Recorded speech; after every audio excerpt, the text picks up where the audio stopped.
Buenos dias, damas y caballeros.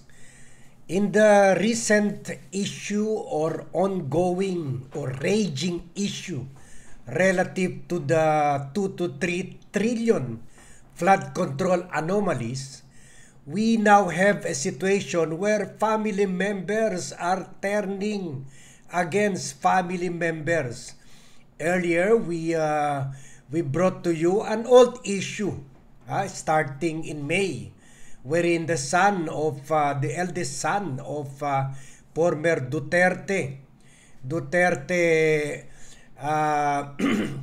House Speaker Pantaleon Alvarez has been exposed by his son, who accused him of using billions of government funds to build a mansion in the sky for his girlfriend. And that is something that has been revived by or brought to life by again after so many months by no less than Pantaleon Alvarez himself, who came out to clear the matter and to deny the accusations. But that is something that he has to explain to the courts. That is something that hopefully the ICI will take cognizance of and initiate investigation so that we can reach at the bottom of the issue. And now, more interesting than that, than the father and son expose involving the Alvarez family, now we also have closer to home the issue of the Cayetano family turning on to each other or against each other. Dito po, mas malapit ito sa atin at involving bigger names. Because on one hand, you have the brother of, younger brother, I believe, of Senator Alan Peter Cayetano, the former mayor of Taguig, Lino Cayetano, coming up with the suggestion or coming up with a proposal that the ICI or the Ombudsman should initiate investigation into the flood control projects in Taguig. And this comes amid online news or online, well, not exactly rumors, because those who are exposing it online seems to have the figure. So maybe this is also good for Alan Peter Cayetano and his wife to finally face up to this issue. Because we cannot let this issue go on, especially now that Lino Cayetano is claiming that up to 6 billion worth of flood control projects have been poured into Taguig and Pateros between 2022 and 2025. 6 billion is really a big amount. No wonder Alan Peter Cayetano is already doing everything to stop the investigation, especially with this recent failed coup d'etat. First, they tried to remove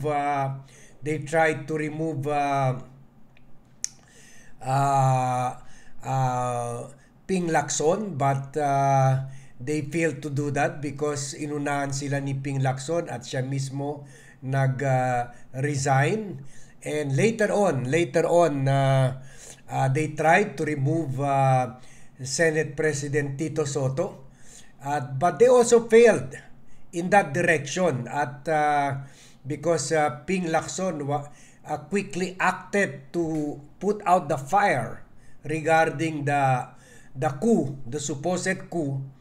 It never materialized at Tito Soto remains strong in his position as Senate President ang nag-challenge sana si Alan Peter Cayetano has been left embarrassed, in the corner, not having succeeded in his plans to oust Tito Soto. At worse, babalik pa si Ping Lacson. So parang nakikita natin, as we said earlier, all this move from the DDS senators could all be directed towards stopping the Blue Ribbon Committee from pursuing its investigation, kasi baka natatakot sila more names of senators or more senators will be linked or will be unmasked to be part of this 2 to 3 trillion flood control anomaly. And in fact, if we must recall, just early this month, Alan Peter Cayetano also called for a resign all move, or he put forward a resign all proposal, para bulabugin ng gobyerno, para ma-reset reset mode, re-election ulit. Pero alam naman natin, with that happening, so pwede Sara Duterte can take advantage of the situation at mamamatay na ng kusa yan na investigasyon sa ICI. Kaya all of this nakikita natin could be intended para patayin ang investigasyon ng Blue Ribbon Committee at patayin ang investigasyon ng ICI. So sabi nga natin noon, hindi kaya very obviously defensive moves itong ginagawa ni Alan Peter Cayetano, kasi hindi pa naman siya nasangkot formally, nasangkot until now with the proposal of his brother, pero hindi pa siya nasangkot ng Blue Ribbon Committee, hindi pa siya nasangkot ng ICI. Pero ano kaya? We wonder. Baka natatakot siya, baka papunta na sa kanya ang direksyon ng investigasyon. At ito na nga, napupunta na nga sa kanya. And the expose comes no less than from his own flesh and blood, from his own brother, Lino Cayetano, na nagpost the other day, at sabi niya sa Facebook page niya na Taguig should have nothing to hide. O basahin na lang natin para hindi niyo sabihin na nagdagdag bawas tayo. Sabi ni Lino Cayetano, tulad ng Pasig City and Quezon City, I encourage the LGU of Taguig, a city I love and care for deeply, to immediately and aggressively investigate DPWH flood control projects and infrastructure projects in the city. Sabi niya, mula pa noon, sinabi ng Pangulo na may kalokohan sa flood control. Tulad ng ibang mga lungsod, dapat agad gumawa tayo ng public and transparent investigation. One led by the LGU, but also open to stakeholders para transparent and accountable. So, dapat daw ang inisyatibo ito galing sa LGU, pero meron rin ibang mga grupo na gumagawa rin ng investigasyon. Ito ang bomba na tirada. Sabi niya, kung ang ibang LGU nalusutan, dapat tayo din magbantay. Sabi sa sumbong sa Pangulo website, 6 billion ang flood control ng Taguig at Pateros between 2022 to 2025. So he was clearly referring to the initiatives of Joy Belmonte and Iloilo Mayor, and also si Magalong, na sila na ang nag-initiate ng investigasyon sa mga flood control projects or mga projects ng mga diskaya sa lugar nila. So dito sa Taguig, sabi ni Alan Peter Cayetano, dapat imbestigahan rin natin saan napunta yung 6 billion. 6 billion na flood control projects. Dagdag pa niya. Ngayon naman may iba't ibang report na ng investigasyon at nakakabahala ang mga lumalabas na balita dahil alam ko majority of public servants in Taguig are clean and honest. Yan ang rason din bakit tumakbo akong independent at mag-isa dahil madami dyan na pinaniniwalaan ko at pareho ko pa rin ng prinsipyo. As someone who believes Taguig should always be run with utmost transparency and accountability, lalo dalawa ang senador na taga-Taguig at kamag-anak ng mayor. Tulad din nung panahon ko pero senador at speaker ang mga kapatid ko noon. So he's referring to Alan and Pia Cayetano. As soon as we can, the Taguig LGU through the mayor, the city admin or the city council should audit the DPWH projects and make all of its details public, including exact locations, timetables, proponents, at pwede simulan muna natin sa flood control. Sa laki ng pumapasok na DPWH and National Funds sa Taguig, kung totoong 6 billion ang flood control projects ng DPWH sa atin in just the last 3 years, it's only proper that they be scrutinized. And sigurado naman ako na Taguig mismo ang gusto maganda at maayos ang mga DPWH projects na ito. Magandang intensyon ng flood control project sa Taguig dahil 40 years ko na mahigit nakikitang binabaha ang Taguig. Kaya alam ko gusto natin ito makita na ginagamit ng tama. Taguig should have nothing to hide. Yan, sabi ni Lino Cayetano. Yan, and I support such proposal kasi yun nga as we have posted dito, marami mga kumakalat ng mga bali-balita na ito nga kwan lang maliit pa lang halaga 869 million na flood control projects daw ng for 2025 ng Taguig. At repeating daw ang contractors. Paulit-ulit ang contractor tulad itong si Waymaker, 26.6 million. St. Timothy, 95.5 million plus 96. Una nakakuha ng 95.5 million. Then 96.5 million, then 94.19 million, then 91.59 million. So ito na yung sinasabi nila. Kung iba-iba ang korte ng lugar, bakit iisang hindi nagkakalayo yung mga budget sa iba't ibang lugar? So sa St. Timothy lang 4 na project sa mga diskaya ito nakakuha at isa pang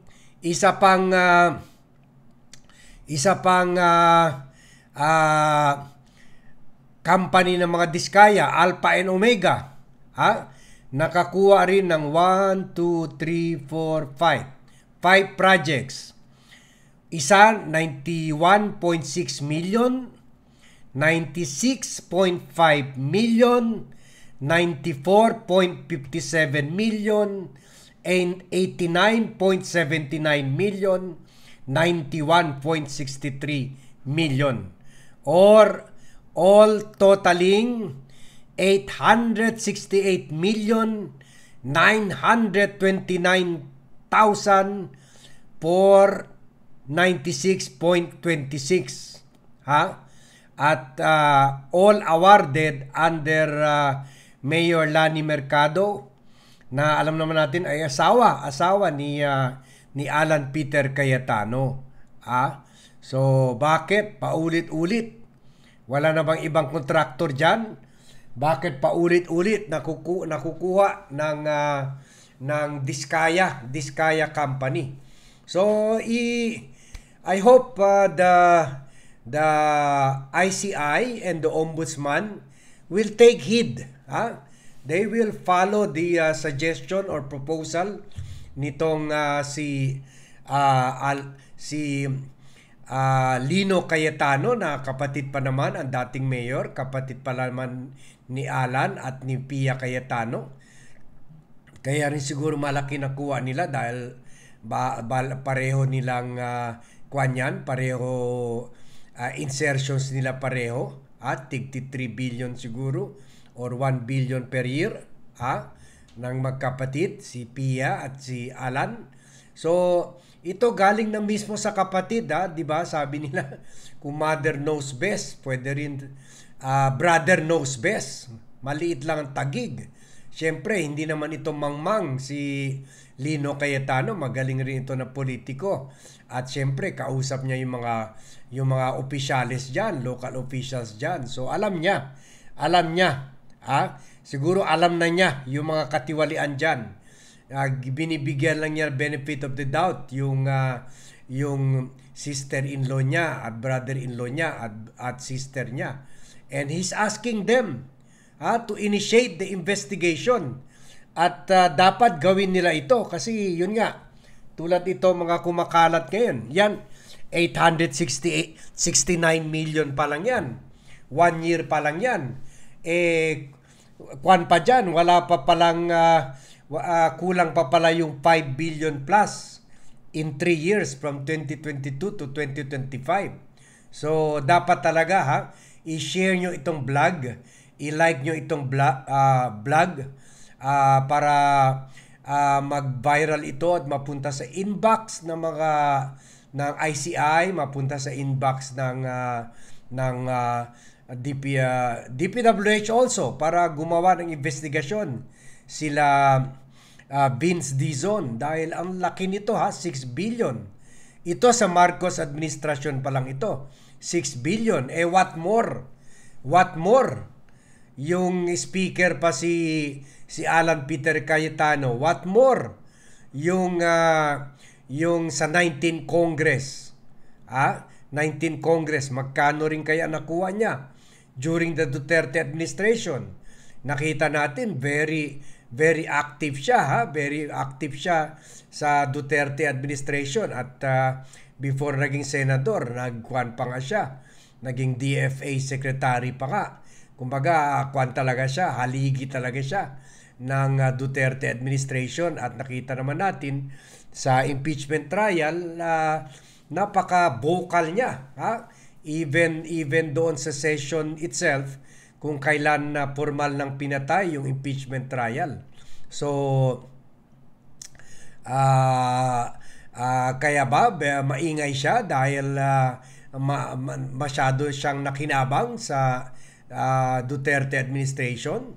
So all of this should be looked into, all of this should be investigated. Malay natin pag naimbestigahan na si Alan, it will turn out to be na mali pala itong akusasyon ng kapatid nila si Lino Cayetano. It might turn out to be fake news yung 6 billion na kuha nila from 2022 to 2025, or kahit itong 869 million na napunta sa mga Diskaya projects o ginawa ng mga Diskaya. Alam naman natin kung mga Diskaya ang involved dyan, most likely than not mga ghost project yan. So to be fair to Pia Cayetano, to be fair to Alan Peter Cayetano, to be fair to Lani, sino pa tong asawa ni Alan, to be fair to Lani Cayetano, then this investigation should be pursued. Kung pwede, kasama ang COA, kasama ang DPWH, kasama ang local government, kasama ang ICI, and kasama ang Office of the Ombudsman. And to pressure these agencies or to alert these agencies on this call by Lino Cayetano. Please share this vlog and like this vlog para mapunta sa mga inbox ng mga offices na ito, concerned offices na ito. So hanggang dito lang muna tayo. This is a pre-recorded vlog. Sorry na lang kung hindi ko masagot yung mga comments nyo. Medyo busy lang si Vat today. So thank you very much everyone for watching and see you in my next vlog.